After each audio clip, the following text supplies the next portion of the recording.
just right down the street over here. And I have known Christine Barber for a very long time.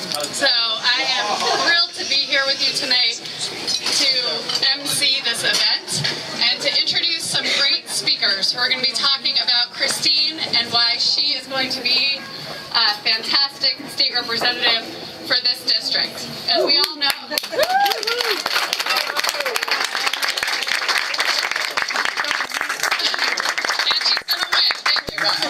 as we all know, these are very big shoes to fill. Our friend Carl Shortino, I know he is here. Where are you?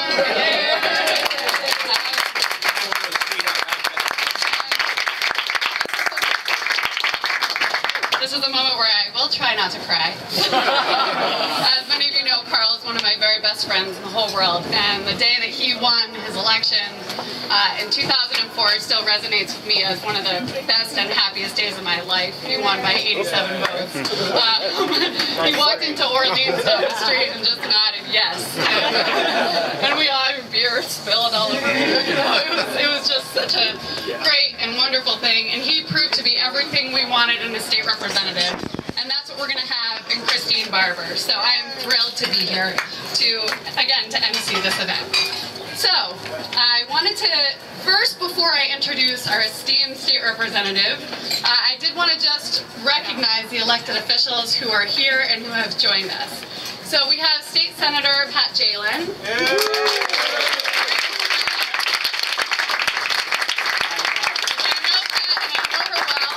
Back somewhere. Where are you, Pat? Yes. Far away as you can get. I worked with Pat for 2 years, and I always tried to move her to the front. Of course, we have Representative Denise Provost, who we're going to hear from. We have former Representative and now the head of AIDS Action, Carl Shortino.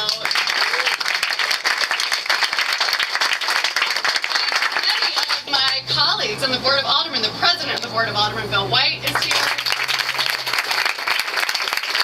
Tony LaFlint from Ward 4, Christine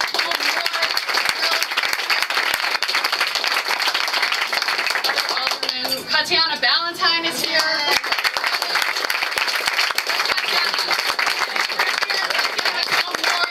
Both Somerville wards in the district representatives are here tonight. Matt McLaughlin from Ward 1 is here.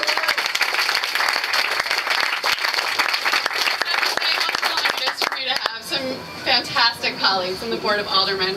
And on the school committee, we have Adam Sweeting. My colleague from Ward 6, Paul Bockelman. Steve Roy is here from Ward 1. Am I missing anyone?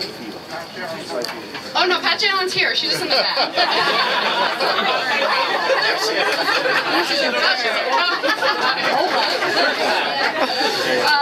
We have Omar Bukili here who's the mayor's aide. The mayor could not be here tonight. He is a host of the event tonight. He's sorry he couldn't make it, and we're thrilled to have him as a supporter of Christine. So I want to welcome my friend, our colleague, Representative Denise Provost, one of the heroes in the House, to talk more about Christine.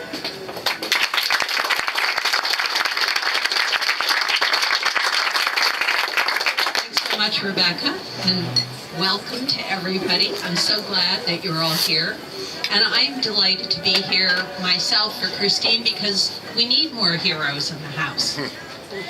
There are plenty of people who want to be state representative, and there is a system in place that makes it easy for someone to be a state representative who comes in when there's a vote scheduled, looks up at the board to see how the speaker is voting, and then sends out the press release that's prepared by the speaker's office to show what a great job they're doing.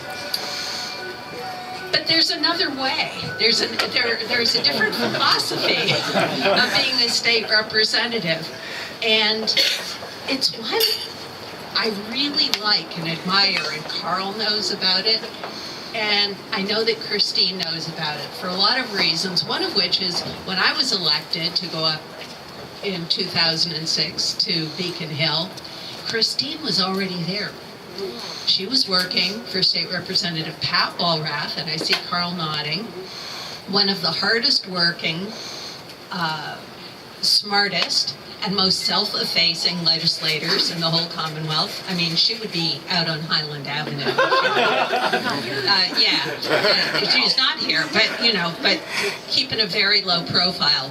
And, all kinds of people have leapt forward to claim credit for the health care bill that we did in 2006.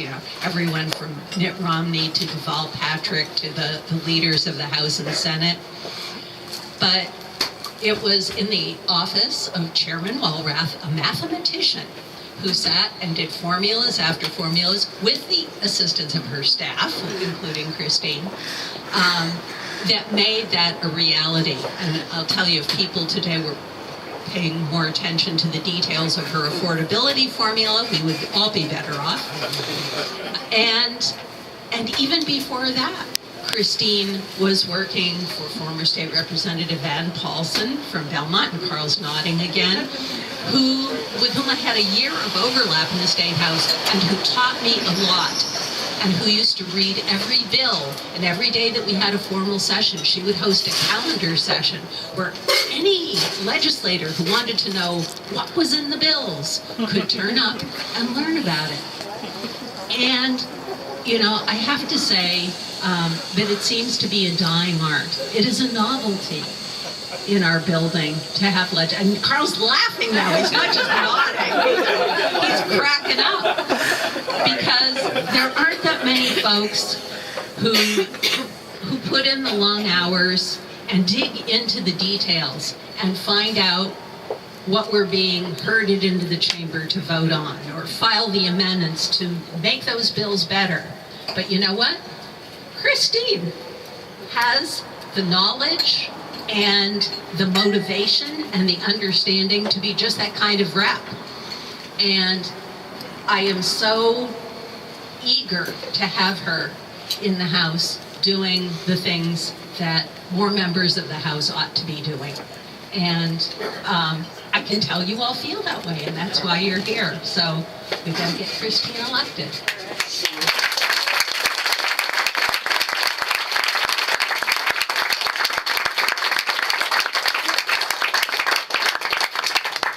Thank you, Denise. And now to introduce someone who needs no introduction to many of you, a woman who is one of the most active people in the entire city of Somerville and has been for many years, has been the chair of the Progressive Democrats of Somerville, has been active in any number of campaigns. When you want to win, you bring her along, you sign her up, you ask her to help you. Katie Wallace.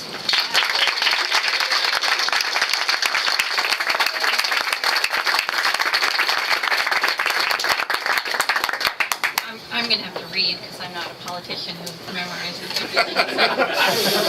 Hi, thank you. I'm Katie Wallace. I live here in Ward 7, and as Rebekah said, I've been pretty active in elections here in Somerville. And when Carl Shortino told me he was not going to be running for re-election, I was really sad to be losing one of the three legislators that I depend on to be a leading voice for progressive issues and values at the State House, and who always does the right thing. My other two are here tonight, Representative Denise Provost and State Senator Pat Kalin. So I thought a lot about who could best fill this role, and Christine Barber was actually the first person I thought of. I didn't know if she'd do it, but then she reached out to me and said she wanted to run, and I was so excited, and I became the chairperson of her campaign. I first met Christine 10 years ago when she came to a PDS meeting, Progressive Democrats of Somerville, for those of you who don't know, and I was impressed with her passion for issues of social justice, particularly in her detailed knowledge and advocacy for ending hunger, homelessness, and poverty. She'd been working on those issues seriously starting in college, organizing students to make a difference in nonprofits, working with low-income women, and eventually writing policy at the State House.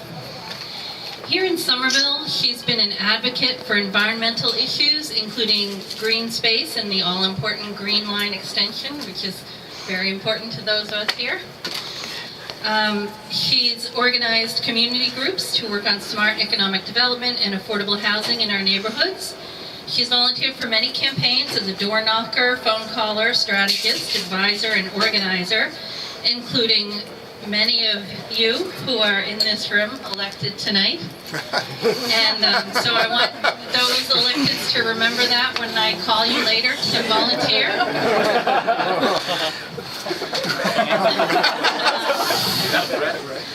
So my favorite thing to tell people about Christine is that, oh, Christine wrote the healthcare bill. And they're like, really? You know, what? And I say, no, really. She was part of a small team on the Healthcare Financing Committee who drafted that landmark reform bill. And not only did it become the law here in Massachusetts, but it became the basis for the national policy. And her involvement didn't stop there. In her current job at Community Catalyst, she worked with Senator Kennedy's office and others in Washington on key pieces of the national law. And now she continues to work with people in this state and in other states and throughout the country to help educate about and implement the policies so that we truly can become a nation with health care for all. So I've worked a lot with Christine over the years, and I've really come to depend on her and her everything about her. Christine Barber is the best. She's the smartest and the most qualified candidate running in this race. She knows how to write policy that becomes law. She knows how to get programs critical to our communities into the state budget. She shares our progressive values of social and economic justice. She can start on day one working on issues important to us all. We have to elect her, and I'm counting on all of you in this room to help us. I'm going to do everything that I can, and I hope that you will too. Thank you very much.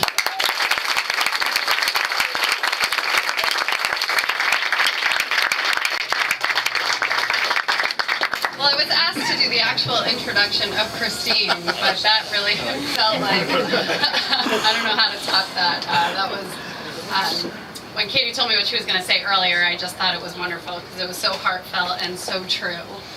I just wanted to tell a brief story about my experience with Christine, who I have known now for well over 10 years and maybe 15 years. And we aren't just people who know each other through politics or know each other through getting in trouble, rabble-rousing or something. We know each other because we're friends, and we spend time together and hang out on the weekend. But the way I first got to know Christine was when I was working for Pat Jalen in her state rep office, and Christine was working for Ann Paulson in her state rep office. And we got to know each other a lot because very often people would think that Ann Paulson was Pat Jalen and that Pat Jalen was Ann Paulson. Pat's shaking your head. So we often had to, give each other pictures that were taken at like the grand staircase of like the wrong, like, no, this is not Pat Jalen, this is Ann Paulson. And they were just two of the most wonderful, bosses that you could have. Working for Pat Jalen really made me feel like, wow, I could run for office. I could be someone who's in politics and do it for the right reasons. And that's what I think Christine got out of it too. One day, it was around budget time. And I don't know how many people here have heard of the Emergency Aid to Elders, Disabled, and Children program. But that is a program that was about to be cut. And what of those things can you imagine deserves to be cut? The elderly, the disabled, or children? And the emergency aid part. So Christine and I got on the phone. Christine was like, we have to do something. And I was like, we have to do something. And so we proceeded together to sort of basically run a campaign where we called every single state representative's office on behalf of our bosses to get them to sign on to a letter to save this program.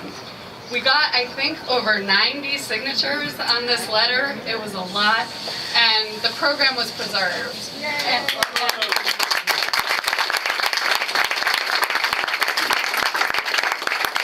I remember thinking, that is a partner in crime I want.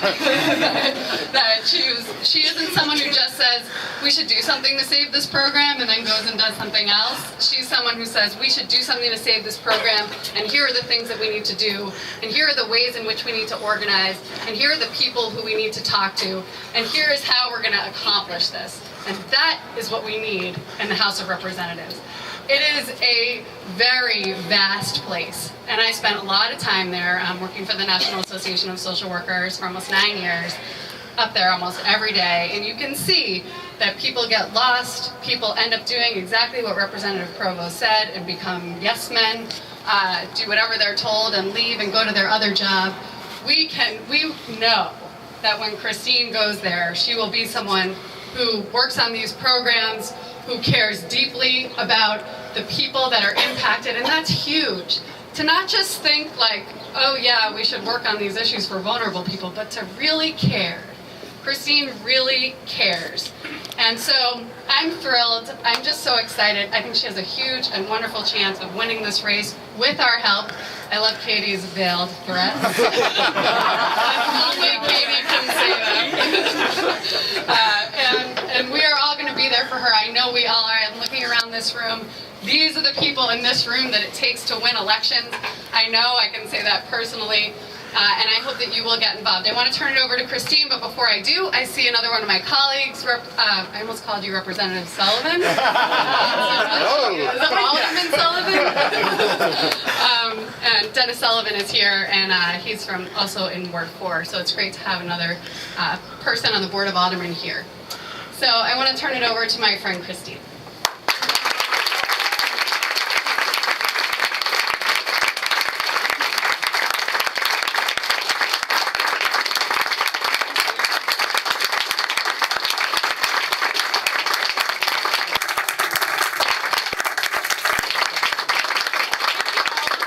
So wonderful to have so many folks here, and it's so humbling to have three women who I respect and admire so much introduce me, so thanks to the presenters. This was really amazing. I'm here today to officially kick off my campaign for state representative in the 34th Middlesex District to serve Somerville and Medford.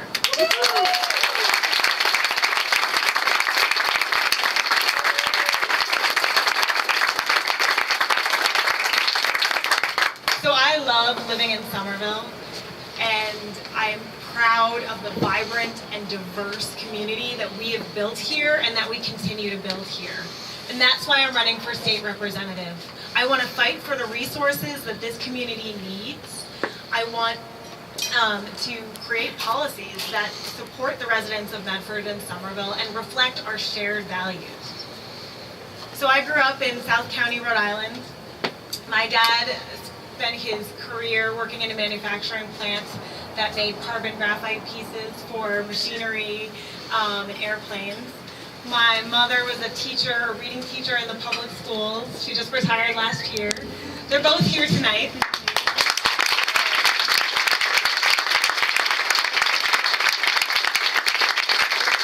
They instilled in me really strong values, but especially the value of hard work.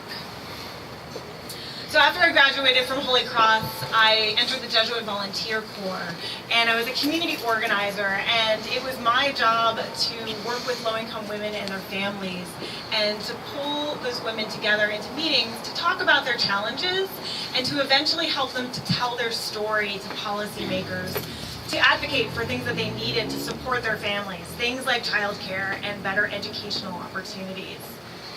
So that was one of my first real jobs, and that is the place where I learned how policy should be done. Policy should be impacted, it should be reflective of the people who are actually impacted by it. And that's what inspired me to go to graduate school in public policy, to learn about legislation, and to learn how to get to yes for smart solutions on policy. So when I was in graduate school, I was very lucky to get a fellowship with two progressive state legislators, Ellen Story from Amherst and Ann Paulson from Belmont. I have never met politicians like them. They changed the way I thought about government and changed the way that we could look at issues. And it was the first time, like Rebekah said, it was the first time I really saw myself working in government and thought, I could do this. I could run for office. These are women who are great role models to me.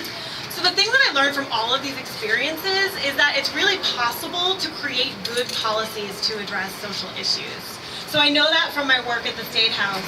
In the House of Representatives, I was on the team that helped to draft the largest expansion of health coverage in our Commonwealth history. So our team worked with Senate and House leadership, we worked with members across the aisle, and we created the best plan that we possibly could.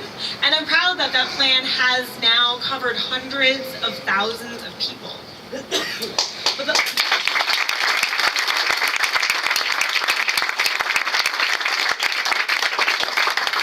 what I really learned from that is by digging into an issue, listening to people, and working hard, you can really make a difference on some of the issues that we grapple with.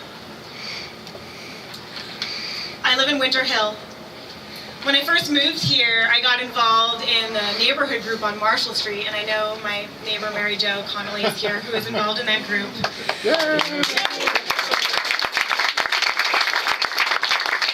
We were a bunch of neighbors who got together to get to know each other and do things like run neighborhood fairs, to be a community.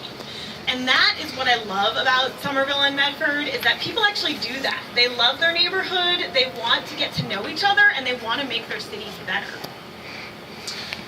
I ran for alderman in Ward 4 a couple years ago because I thought we needed a strong advocate for the Winter Hill and Ten Hills neighborhoods. I was not successful, but my opponent is here tonight, and I'm very thankful for his support. And I'm very proud that we're starting to make some real progress in development in that area.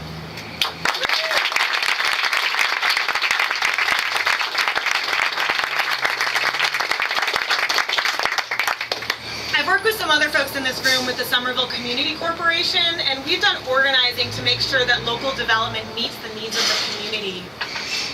For example, one of the projects we've worked on is listening to the residents of Winter Hill who want an affordable grocer in their neighborhood, and we've made good strides on moving on the Star Market property on Broadway. But no matter what goes there, it's going to be something that reflects the community's needs, and that's what we're working towards. So I want to work with you, the residents of Medford and Somerville, to continue to make this a great place to live and to work. Now, I know I have big shoes to fill. Carl Shortino, who's now doing great work as the Executive Director of AIDS Action, was an incredible progressive leader in the legislature. And Carl did policymaking the way I think it should be done and the way that I would like to do it. He dug into the issues, he listened to people, and he worked harder than anyone else to be a leader on issues. That is the kind of policymaking that I think works. That's the kind of policymaking that I know Denise does as well, and that is what I would like to do for this community. I'm ready to stand up for our community for the issues that matter most to us. Issues like making sure the Green Line is fully funded and built all the way to Route 16 in Medford.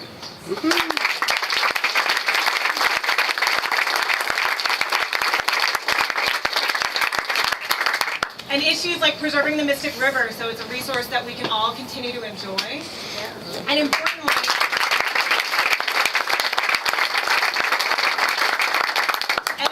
addressing the affordability of Somerville and Medford. I want to make a priority of better affordable housing and good jobs so people can continue to live and to thrive here.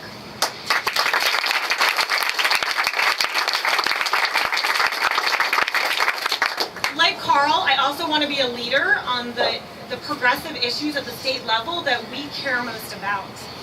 I'll be a leader on women's health and reproductive rights. I'll be a leader on progressive taxation and reducing greenhouse gas emissions. And following Carl's impressive leadership on the issue, I would like to be a leader in ending discrimination for transgender people.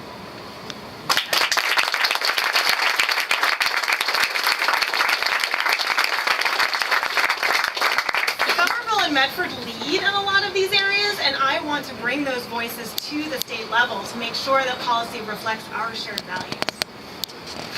So we live in a great community, but there are still issues that we need to address, and we need to do that the way that we are good at doing that in Somerville and Medford. We need to work together to make this, continue to make this a great community.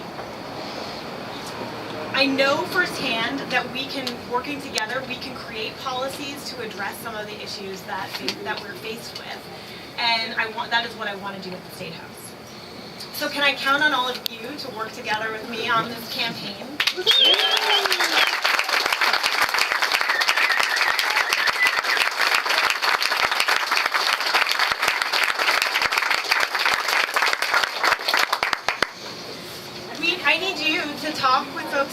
campaign to talk about the issues that you care most about with your friends and neighbors. That's what we can do to win this campaign. And to make sure that Somerville and Medford continue to have strong representation on local and progressive issues at the State House. Thank you.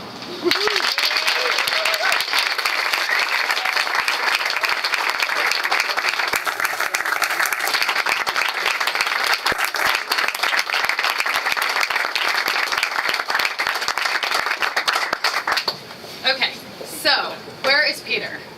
Peter, there he is.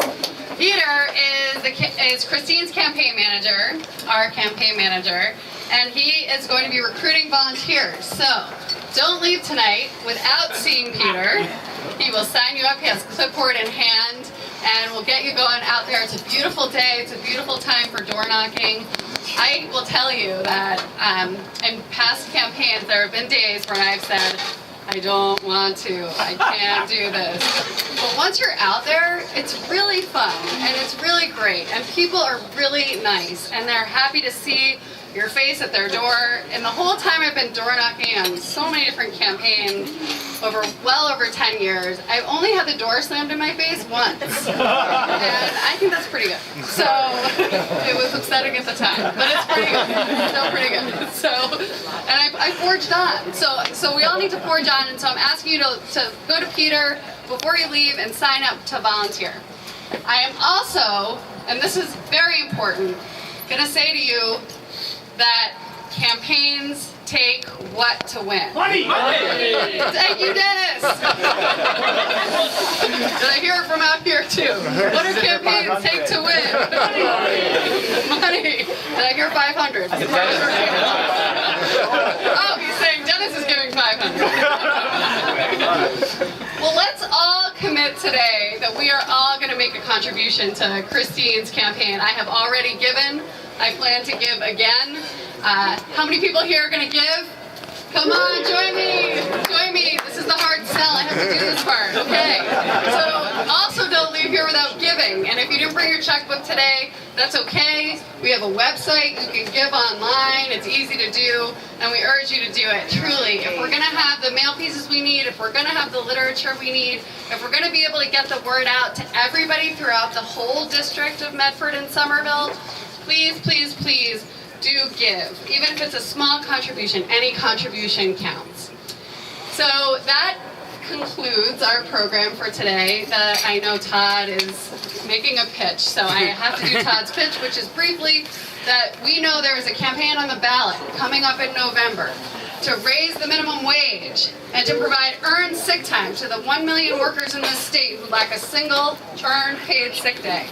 If you haven't already signed the petition, this is important. If you already have, you shouldn't sign it. But if you haven't yet, go to Todd, because it's the second round, and we're looking for signatures for people who haven't yet signed it. I hope that's okay to throw that in there. We all care a lot about these issues. And I also want to thank very much and very truly the host committee who made this possible.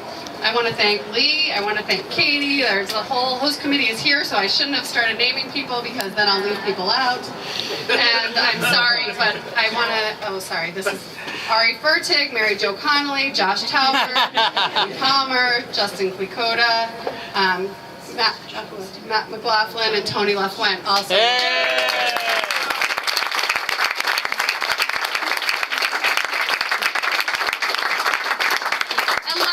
Thanks, Sabur. Thank you, Sabur.